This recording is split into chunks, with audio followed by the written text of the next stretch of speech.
There is no way Secret Wars should be one movie, it should be an entire phase.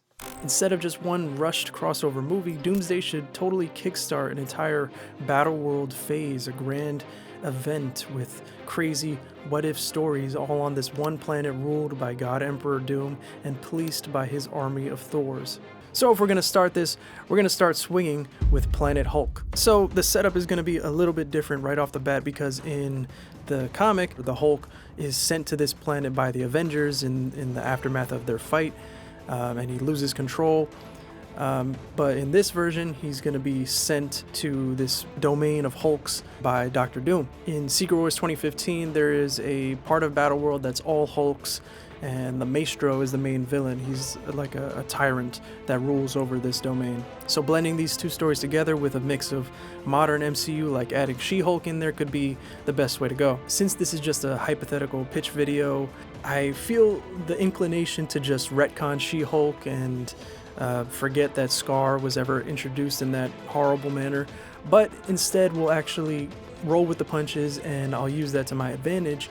And in this story, I'll turn Scar into actually a very important character who's sort of this pampered, pompous young version of Hulk who, over the course of the film, sees immense hardships and is enslaved and has to become this berserker magic warrior that we know from the comics. From Hulk smashing in the arena, we swing into the biggest multiverse play of all, a live-action Spider-Verse on Battleworld. So this is one of the major reasons why I think Secret Wars needs to be a whole phase. It can't just be one movie.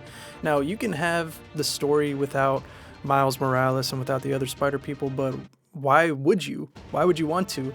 They are both integral to the plot of 2015 Secret Wars, and hello, the multiverse. We've already had Toby and Andrew, and I'm pretty sure they're going to come back, so why not also bring Miles Morales? And I think they go for it and they bring the actual animated version of Miles into live action, like maybe even the same actor. The whole thing is about the multiverse, so not including the most expansive set of multiverse heroes, which is the Spider-Verse.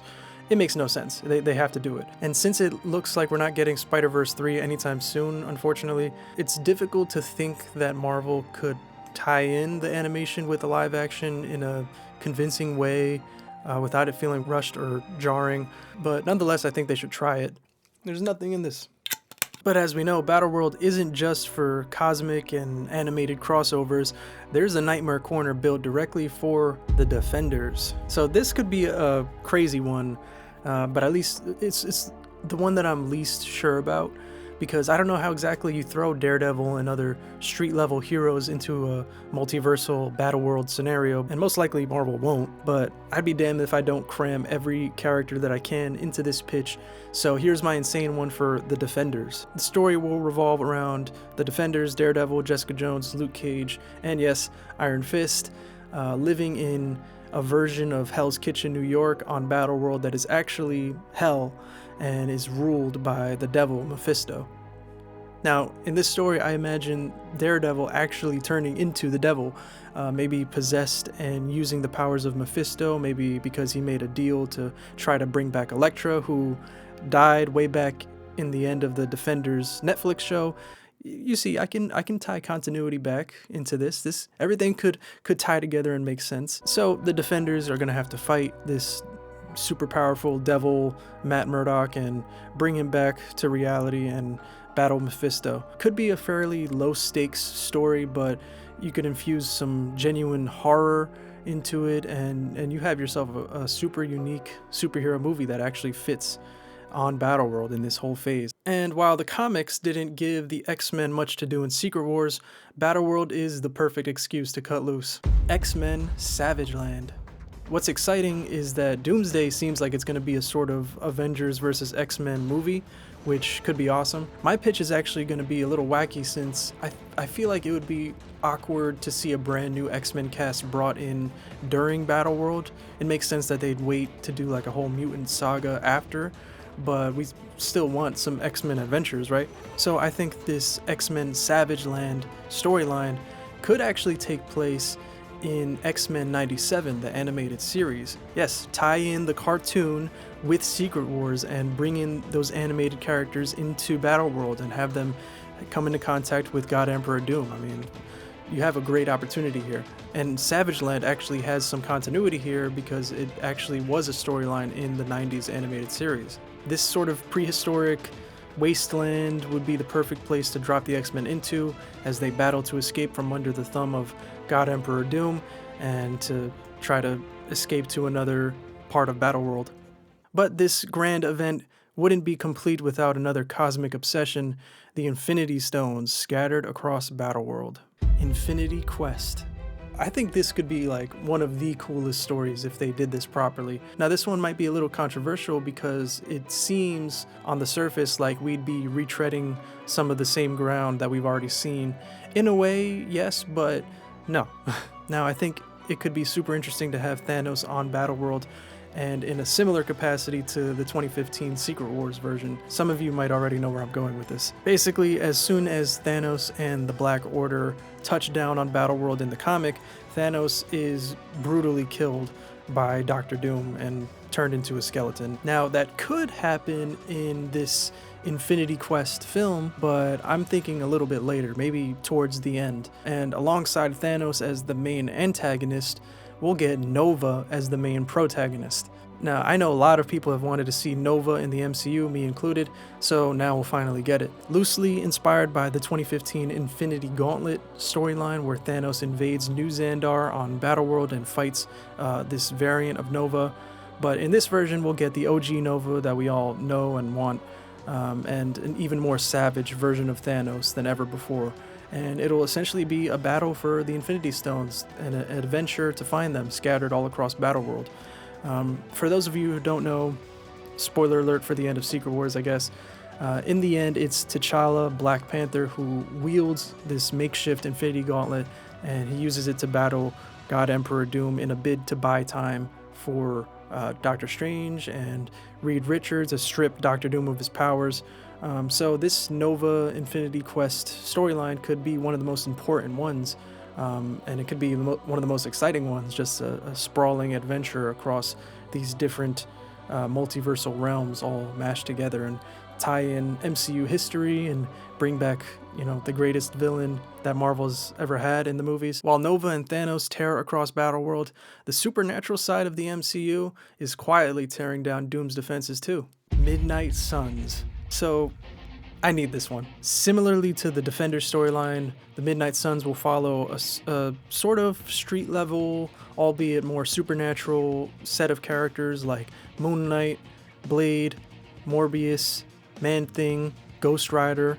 For this, I see something unique going on where Doctor Strange, who at this point is the right-hand man to God Emperor Doom, is starting to turn against Doom, but he has to do so from behind the scenes, just like the comics, using the Midnight Suns to battle a supernatural threat that ties to Doctor Doom and his seat of power. This might be a hot take, but that one episode of Moon Knight where they're in that like Egyptian afterlife realm, I actually really loved that, and I think a lot of this story could take place there or in a combination of religious afterlife realms that were put together, since those are technically a part of the multiverse that Doom mashes into one battle world.